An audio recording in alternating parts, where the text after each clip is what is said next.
Bismillahirrahmanirrahim. Assalamualaikum warahmatullahi wabarakatuh. Saya Askania dari kelas 1 BKID dengan NIM 25411011155.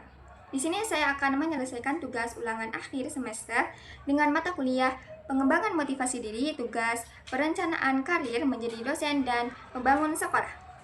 Sebelum saya melanjutkan ke plan-plan, saya akan mendeskripsikan terlebih dahulu apa sih itu dosen dan apa sih itu pembangun sekolah.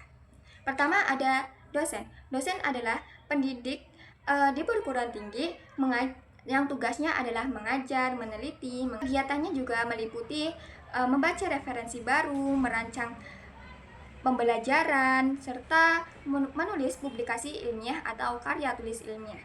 Kompetensi yang harus dimiliki seorang dosen adalah yang pertama, memiliki public speaking yang jelas dan benar agar bisa menjelaskan ke mahasiswanya dengan baik. Selanjutnya ada juga merancang pembelajaran dengan kreatif dan inovatif. Selanjutnya ada pendiri sekolah. Pendiri sekolah itu bertugas untuk merancang, membangun, dan mengelola sekolah dengan baik dan benar. Nah, kompetensi yang harus dimiliki seorang pembangun sekolah adalah memiliki jiwa kepemimpinan yang bagus agar bisa memimpin guru dan staf dan memimpin pengembangan sekolah.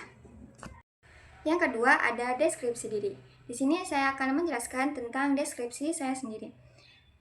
Menurut tes MBTI, saya termasuk orang yang ENTJ, yaitu disiplin, praktis, realistis, terencana, dan berpegang teguh pada fakta. Selanjutnya yang kedua, saya telah melakukan tes kepribadian, yaitu mempunyai kepribadian yang koleris, yaitu mempunyai jiwa kepemimpinan, percaya diri, dan berpikir logis strategis. Di sini saya akan menggunakan rumus SWOT. Yang pertama ada kekuatan, itu disebut kelebihan. Kelebihan saya disiplin, logis, komunikasi baik, dan kepemimpinan mendukung, serta motivasi diri tinggi, kebiasaan terstruktur, membukakan kepercayaan diri. Selanjutnya ada kelemahan. Kelemahan saya itu di pelajaran bahasa Inggris dan terburu-buru. Selanjutnya ada peluang dan ancaman. Peluang dosen yaitu mendapatkan beasiswa S2 atau S3. Banyaknya prodi yang membutuhkan dosen. Dan kompetensi karya ilmiah mendukung cita-cita. Selanjutnya ada peluang membangun sekolah. Peluang muncul ketika memiliki konsep yang menarik, lokasi yang strategis, dan kebutuhan sekolah yang terjangkau. Selanjutnya ada ancaman dosen. Ancaman dosen yaitu posisi dosen itu menuntut kualifikasi untuk S3, persaingan ketat, aplikasi ilmiah yang berat. Selanjutnya ada membangun sekolah. Ancaman dalam membangun sekolah yaitu persaingan dengan sekolah yang lama, tuntutan untuk sekolah ini kreatif. Nah, selanjutnya ada aturan dan izin pembangunan sekolah ini yang rumit. Yang ketiga ada perencanaan karir atau plan karir. Ada jangka pendek, jangka sedang, dan jangka panjang. Di jangka pendek yaitu di tahun 2026 semester 1 sampai semester 2. Di semester ini saya akan mengikuti seminar agar bisa menambahkan wawasan saya. Yang kedua, saya akan mengikuti organisasi tertentu agar bisa meningkatkan skill public speaking dan jiwa kepemimpinan saya. Yang ketiga, ada mengikuti lomba karya tulis ilmiah. Yang kedua, ada jangka sedang. Jangka sedang itu 2-5 tahun kemudian. Di tahun 2027 semester 3 sampai semester 4, plan saya yaitu membuka les privat untuk menambah penghasilan dan uang jajan saya. Yang kedua ada memenangkan lomba karya tulis ilmiah. Yang ketiga, memperluas jaringan pertemanan saya sehingga saya bisa mendapatkan informasi tentang magang. Yang ketiga ada tahun 2028 saya semester 5 atau semester 6. Nah, di semester ini saya mencari pengalaman selama beberapa bulan untuk magang. Di dalam semester 5 awal saya akan mencoba membuat judul skripsi agar bisa diajukan, dan saya akan membuat skripsi di semester 6. Selanjutnya yaitu di tahun 2029. Di tahun ini yaitu saya semester 7 sampai semester 8.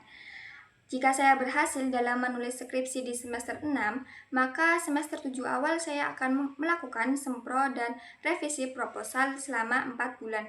Jika saya gagal dalam melakukan skripsi di semester 7, maka saya berharap di semester 8 atau di tahun 2029 saya lulus dengan tepat waktu.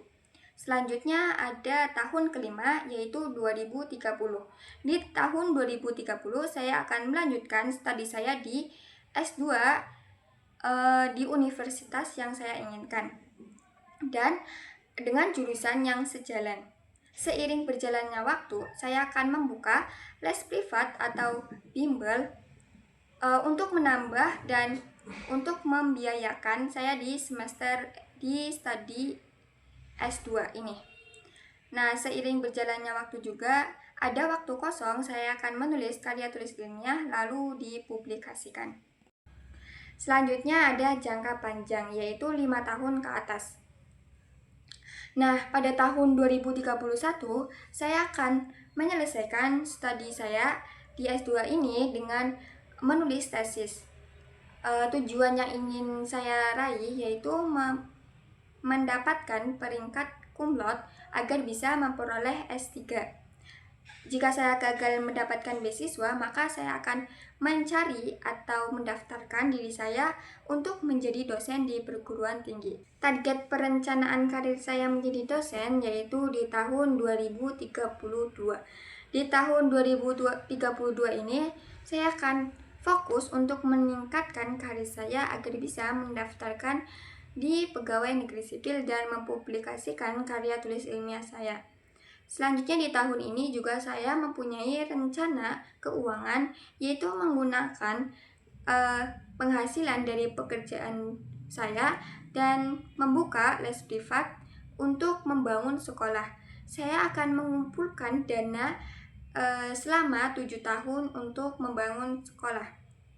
Di target selanjutnya di tahun 2039. Di tahun 2039, 7 tahun sudah dana itu terkumpul, memulai penyusunan desain, pemilihan lahan, menyusun strategi, dan sebagainya. Di tahun 2039 ini, saya menargetkan untuk pembangunan sekolah selama 5 tahun, sampai tahun 2045. Di tahun 2044 sampai di tahun 2045. Di tahun ini perencanaan karir sudah masuk tahap finishing. Di sini usaha yang dilakukan memperluas jaringan dengan berbagai pihak di bidang pendidikan. Jika saya gagal dalam perencanaan karir sebagai dosen, saya akan mendaftar di sekolah SMA terfavorit dan saya mendaftarkan pegawai negeri sipil serta mengembangkan bimbel privat. Kemampuan saya untuk menulis karya tulis ilmiah akan digunakan sebaik-baiknya agar bisa dipublikasikan. Nah, jika saya gagal dalam perencanaan karir saya kedua, yaitu membangun sekolah, saya akan mencoba untuk membangun sekolah yang berskala kecil, seperti rumah tahfidz, rumah bimbel dengan biaya yang terjangkau.